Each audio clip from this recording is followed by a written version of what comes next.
Para sahabat, politik uang itu selalu dibicarakan, dikritik, dicaci oleh banyak orang setiap saat.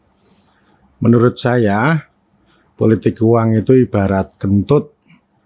Barangnya tidak ada, tetapi baunya sangat terasa.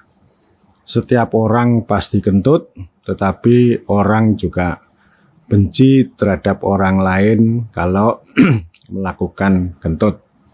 Sama juga, orang mungkin mau politik uang, tetapi membenci kalau orang lain melakukan politik uang.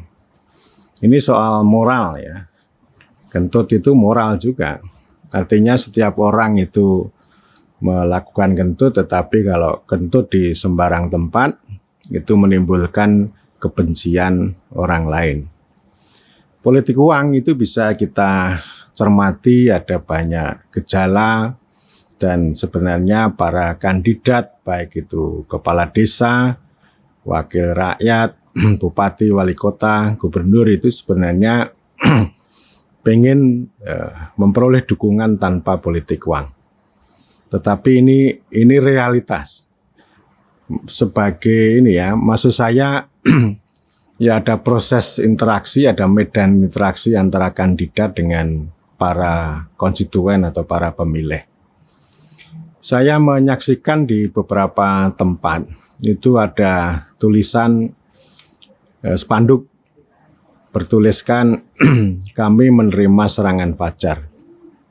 Dan itu biasa kalau ada calon, entah itu calon kepala desa atau calon DPRD, itu biasa diacarani gitu ya.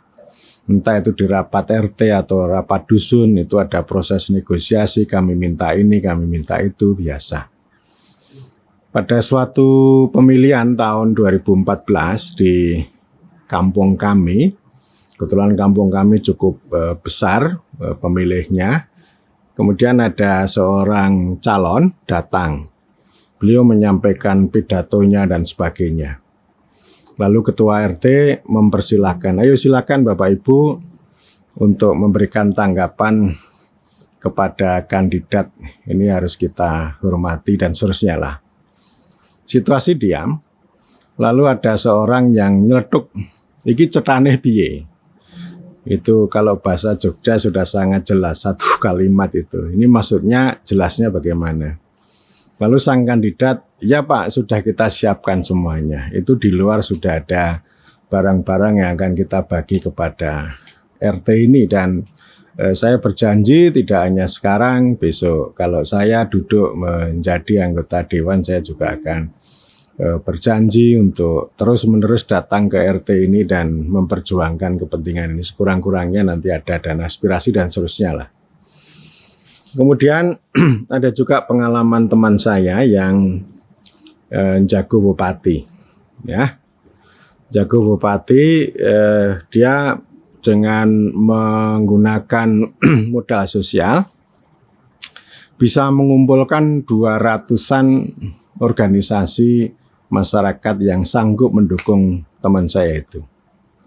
Itu terus-menerus komunikasi, konsolidasi, tetapi pada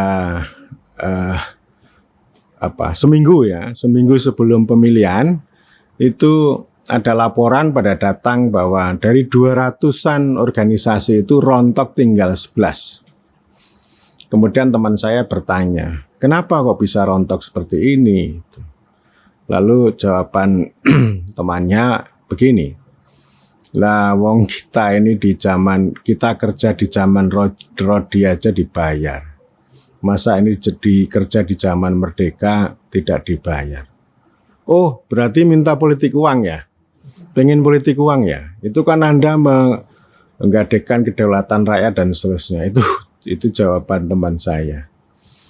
Lalu orang yang tadi mengatakan begini, enggak Pak, kita ini enggak bicara tentang politik uang.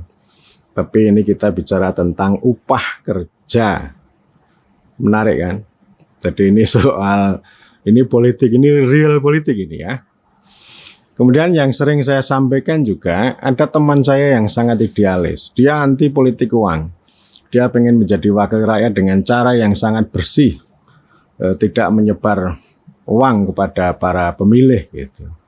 Ya selain dia tidak punya uang juga.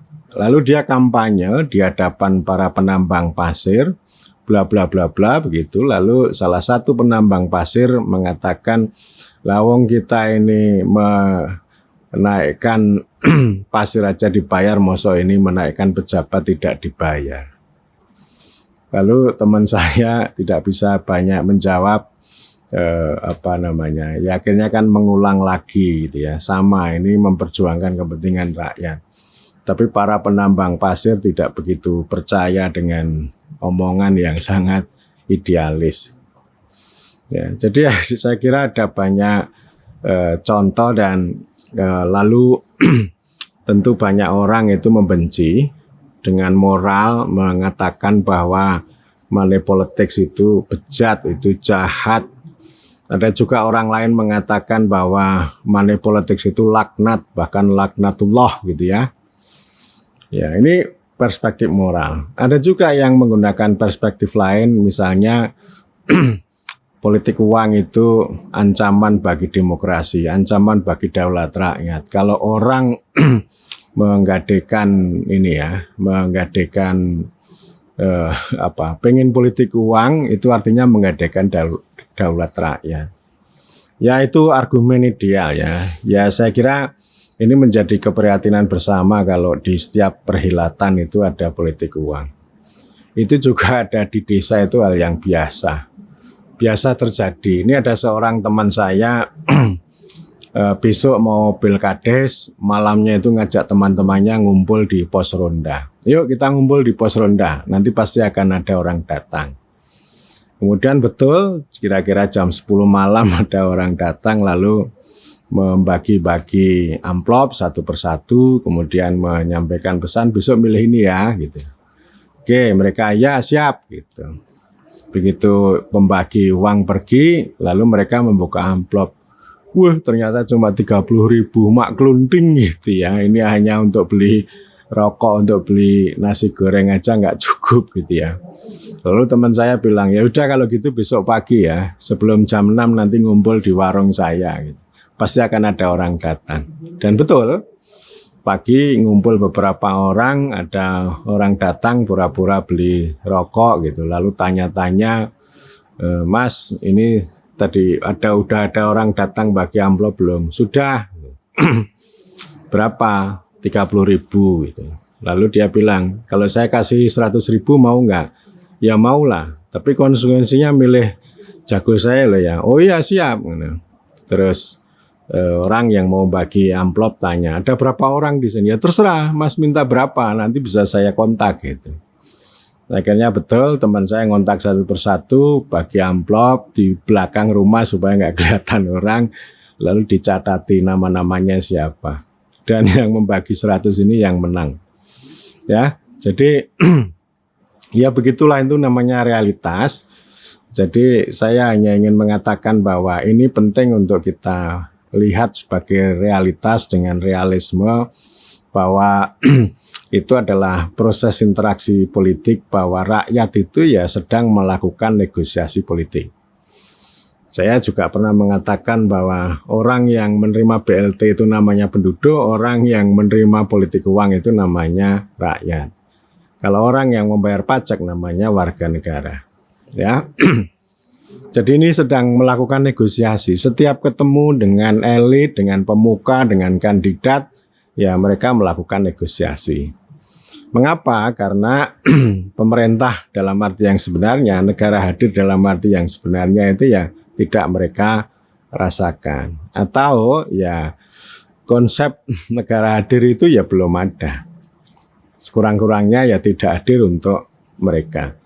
Mereka hidup ya tidak ada kaitannya dengan negara. Itu sangat berbeda. Dan artinya orang-orang yang sedang melakukan negosiasi itu saya katakan belum sebagai warga negara. Saya sendiri sebenarnya ya mau politik uang. Ya mau, sangat mau. Sayang, tidak ada yang memberi, tidak ada yang memberi. Dan saya juga tidak akan minta. Ya, itu poin penting saya di situ ya. Saya tidak melarang, tidak melaknat orang yang meminta politik uang. Saya juga tidak melarang orang membagi politik uang. Siapa toh saya ini gitu. Tetapi saya juga tidak memobilisasi orang untuk menolak politik uang. Enggak melarang juga. Silakan aja itu ya. Silakan bernegosiasi. Silakan aja. Saya tidak akan melaknat. Rakyat itu sudah susah hidupnya kok dilaknat kalau menerima politik uang. Tetapi yang menjadi perhatian saya adalah bagaimana kita ini membuat pemerintahan kita, politik kita itu menjadi lebih beradab. Saya tentu juga pengen bahwa politik kita tanpa politik uang, ya.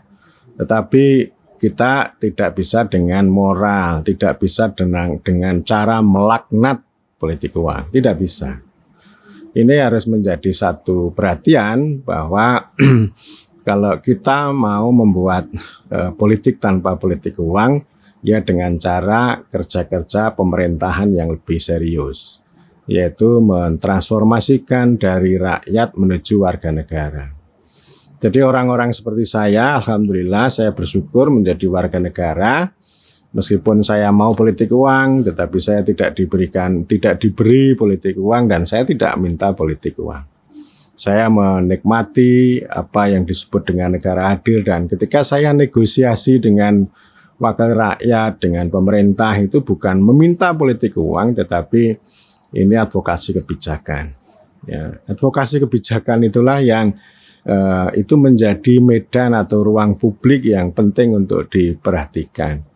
Jadi artinya ya tidak serta-merta kalau misalnya ini ada orang nego politik uang lalu dia ngomong idealis ya nggak bisa. Ini butuh waktu, ya butuh waktu ini. Ya mungkin sekurang-kurangnya ya tidak hanya datang satu kali tapi bisa berkali-kali untuk berdialektika. Ini loh nanti yang akan saya perjuangkan ini. Kalau saya hari ini membagi 100.000, 200.000 per kepala, maka nanti hak-hak sampean itu saya rampas dan sebagainya. Itu butuh proses. Karena ya orang realis, apalagi orang pragmatis itu kan nggak mau dengan serta-merta mendengarkan idealisme. Tetapi dengan dialektika yang lebih dalam, barangkali cara-cara yang pragmatis itu tadi, yang realis itu bisa ditransformasikan menjadi idealisme, yaitu dari rakyat menuju warga negara.